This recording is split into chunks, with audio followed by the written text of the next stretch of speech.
বন্ধুসকল অহাকালি মানে 24 মে তাৰিখে যেহেতু নট কোৱালিফাইড কেণ্ডিডেটসকল আৰু লগত দুটা দল সংগঠন মিলি যি আপোনাৰ প্ৰচেছখিনি হ'ব গৈ আছে মানে যেটো চৰকাৰক সেকেন্ড প্ৰভিজন মেৰিট লিষ্ট দিয়াৰ কাৰণে যেটা এটা বাধ্য কৰাৰ এটা প্ৰচেছখিনি আমি কৰিবলৈ গৈ আছো। তো সেইকাৰণে আপোনালোকে এই ফৰ্মখন ফিলআপ কৰিব পাৰিব। যিসকলে আপোনালোকে ইয়াতে আহিব তেওঁলোকে ইয়াতে এই ফৰ্মটো ফিলআপ কৰিব। যিসকলে নাহে তেওঁলোকেও ফৰ্ম ফিলআপ কৰি দিব পাৰিব। আৰু ইয়াতে আপোনাৰ এটা কথা কৈ লওঁ যে আপোনালোকে প্ৰত্যেকটো ডিস্ট্ৰিক্টৰ পৰা যদি 10 জনকৈ ক্যান্ডিডেট আহে মানে ইয়াতে বহুত মানুহ হৈ যাব। তো আপোনালোকে এটা কাম কৰিব ইয়াতে ফৰ্মখন ফিলআপ কৰক আৰু ইয়াতে মোবাইল নম্বৰ দিব কাৰণ আপোনালোকক যোগাযোগ কৰি ইয়াতে একেলগ হোৱাৰ চান্সটো থাকিব। এই কাৰণে আপোনালোকে এই ফৰ্মখন ফিলআপ কৰক প্ৰথমে, ঠিক আছে। আৰু এটা কথা কৈ লওঁ ইয়াতে আহিলেও আপোনালোক ফৰ্মখন ফিলআপ কৰক, নাহিলেও ফৰ্মখন ফিলআপ কৰক। যেহেতু 24 মে তাৰিখে আমি সকলোৱে একেলগ হ'ম তাতে এই বিষয়ে যেহেতু বহুত প্ৰচেছখিনি হোৱাৰ চান্স আছে। তো আপোনালোকে যদি তাতে আহে তেনেহলে চৰকাৰৰ ফালৰ পৰা কোনোবা ভাল এটা উত্তৰ পাব পাৰিব।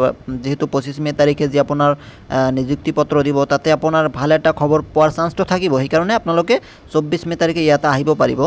আৰু প্ৰথমে আপোনালোকে ইয়াতে নেম লিখিব, আপোনাৰ নাম কি ইয়াতে লিখি দিব। ইয়াতে লিংকটো আপোনালোকে ডেসক্ৰিপচনত পাই যাব। আৰু তাৰ পিছত আপোনালোকে জেন্ডাৰ সিলেক্ট কৰিব, মেল সিলেক্ট কৰিলে আৰু তাৰ পিছত আপোনালোকে যি আহিব তেওঁ মোবাইল নম্বৰ দিব পাৰিব। আৰু নিদিলেও অসুবিধা নাই, কিন্তু দিলে ভাল হয়। আৰু যিসকলে নাহে তেওঁলোকে মোবাইল নম্বৰ দিব পাৰিব, অসুবিধা নাই। আৰু আপোনালোকে কোনখন ডিস্ট্ৰিক্টৰ পৰা আহি আছে জিলাখন আপোনালোকে ইয়াতে লিখি দিব, কোনখন জিলাৰ পৰা আহি আছে আপোনালোকে। আৰু মেইন কথাটো এইটো আপোনালোকে ইউ আৰ নট কোৱালিফাইড, আপোনালোকে ইয়াৰে মানে কোনটো ডিপাৰ্টমেণ্ট আপোনালোকে নট কোৱালিফাইড পালে আপুনি, তো সেইখন আপোনালোকে ইয়াতে সিলেক্ট কৰিব।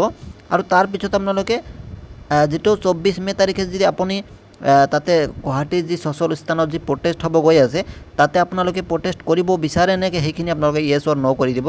তাৰপিছত সকলোখিনি কৰাৰ পিছত আপোনালোকে তাৰপিছত সাবমিটত ক্লিক কৰি দিব। ক্লিক কৰি দিলে তালে মানে যেটো ফৰ্মখন আছে তো আমাৰ ইয়াত আহি যাব। আপোনাৰ মোবাইল নম্বৰখিনি আমি যোগাযোগ কৰি ইয়াতে আমি একেলগ হ'ম। আৰু একেলগ হোৱাৰ পিছত তাৰপিছত আপোনালোকে মানে আপোনালোক আৰু আমি মিলি ইয়াতে যেটো মেইন যেটো কাম আমি সেই কামখন কৰিবলৈ গৈ আছো।